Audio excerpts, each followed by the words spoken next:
केतन, यो film. पहले आप बताओ यार। हाँ, अभी तक मिली नहीं। ओके, मैं बताता हूँ। देखिए, लव स्टोरी का चलन फिर से लौटता हुआ नजर आ रहा है। और मैंने अब तक जो भी फिल्मों पे बात की, वो उसमें हॉलोकॉस्ट था या कुछ ऐसा रंग भेद की बातें थी, इस तरह की फिल्में थी जो थोड़ी सीरियस टोन वाली थी। जैसे लास्ट टाइम भी जो मैंने मम्मो जिस पे हमने बात की, वो भी एक ऐसी महिला की कहानी है जिसका कोई ऑफिशियल देश नहीं है, मान लीजिए। तो उस तरह से, तो इस बार जो मेरी फिल्म है उसमें थोड़ा प्रेम है। और ये मुझे बहुत पसंद है फिल्म। आपने शायद किसी ने देखी होगी, the Bridges of Madison County. देखिए हम्म। हम्म। जीशा, मस्ट वॉच फिल्म है जीशा जी, आपको तो जरूर देखनी चाहिए। ये काम तो आप आज ही इसी संडे को ही निपटा ले तो बेहतर। नोटेड। ईस्टवुड डायरेक्टेड फिल्म है ये। हम्म। और हमारी हीरोइन है मेरिल स्ट्रीप। ओह, कमाल हम्म। की फिल्म। ठीक, अब नाइस। दिशा का इंटरेस्ट जाग गया है तुरंत ही। She is shooting right now for Devil Wears Prada 2।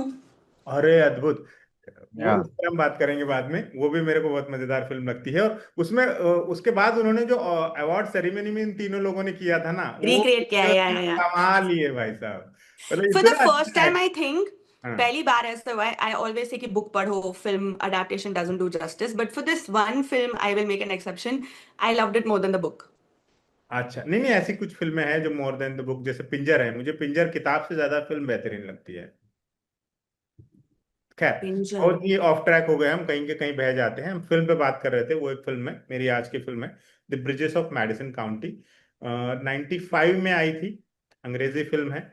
Meryl Streep उसमें वो है मेन हीरोइन, मेन कैरेक्टर है उनका। क्लिंट ईस्टवुड ने डायरेक्ट की है पिक्चर। और ये कहानी है, एक महिला है, अमेरिका के आयोवा में रहती हैं। उसके जो छोटे छोटे दो बच्चे हैं, पति हैं उनके साथ। कहानी एक्चुअली ये नहीं शुरू होती, कहानी शुरू होती है, मैं उससे वैसे बनाऊंगा तो ज्यादा आपको अच्छा लगेगा। कहानी शुरू होती है कि एक महिला की डेथ हो गई है। अब उसके दोनों बच्चे अपने घर में आते हैं। और उनकी माँ की जब वो वसीयत खोली जाती है, तो उसमें हम्म। उन्होंने ये निर्देश दिए है कि उनको दफनाया नहीं जाए, जलाया जाए। और उनकी राख एक स्पेसिफिक ब्रिज है, ठीक है, उस ब्रिज पर से फैला दी जाए सब में, मतलब हवा में फेंक दी जाए। तो और फिर उसी के साथ उसी लिफाफे में उनको एक संदूक की चाबी मिलती है, और उस संदूक में मिलती है उनकी 3 डायरीज।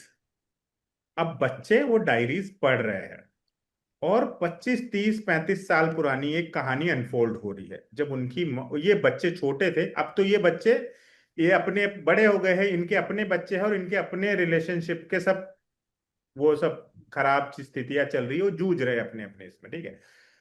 तो फिल्म शुरू होती है और पता चलता है कि इनके माँ का पास्ट में 4 दिन के लिए एक व्यक्ति से रोमांटिक इन्वॉल्वमेंट हुआ था, जब वो शादीशुदा थी तब। सिर्फ 4 दिन की लव स्टोरी है। एक नेशनल जियोग्राफिक चैनल का फोटोग्राफर है जो उस उनके कस्बे में आया है। उनके कस्बे की खासियत यह है कि वहां पे जितनी भी पानी की स्ट्रीम्स है ना, उन पर जो पुल बने हुए हैं वो सारे कवर्ड ब्रिज है। और वो बहुत पुराने जमाने का स्थापत्य कला का एक सुंदर नमूना है, मतलब आर्किटेक्चर उनका बहुत सुंदर है। हाँ हाँ, मैंने इसीलिए उसको तुरंत वो कर दिया। तो वो बहुत सुंदर है।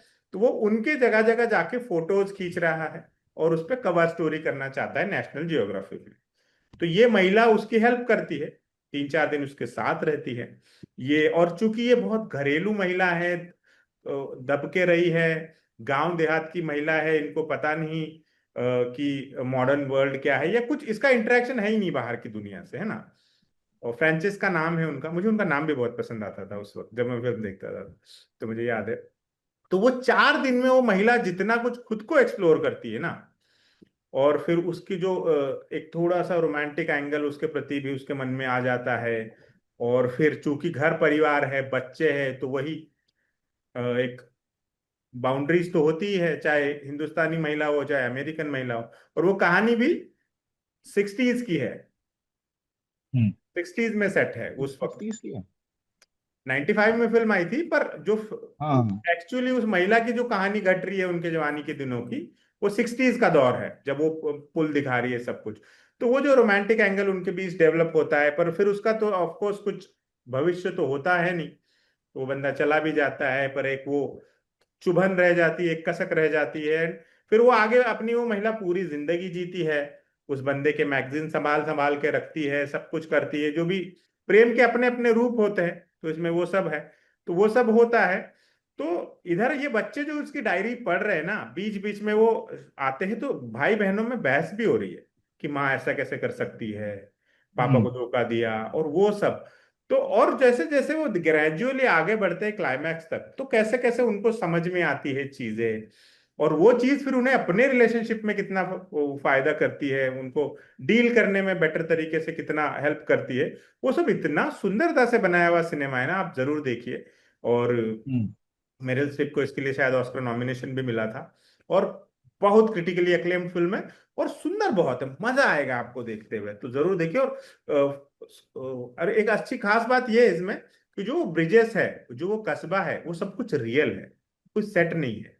वो एक्चुअली वो है, वो ऐसा कस्बा है जहाँ वैसे कवर्ड ब्रिजेस है, पुल बने हुए हैं। और उस पे पहले किताब लिखी गई थी सेम नाम से, जो कि बहुत हिट रही। उसके बाद उस पर फिल्म बनी, क्योंकि और भी हिट रही। तो आप जरूर देखिएगा, ब्रिजेस ऑफ मेडिसिन काउंटी। मैं भी भूल रहा हूँ कि किस प्लेटफॉर्म पर है कहीं पर। तो हम चाहे तो नीचे वो एक पट्टी लगा देंगे कि किस प्लेटफॉर्म पर है, तो आपको दिख जाएगा, वहां पे आप देख लीजिएगा। तो my recommendation is this. I'll check it out.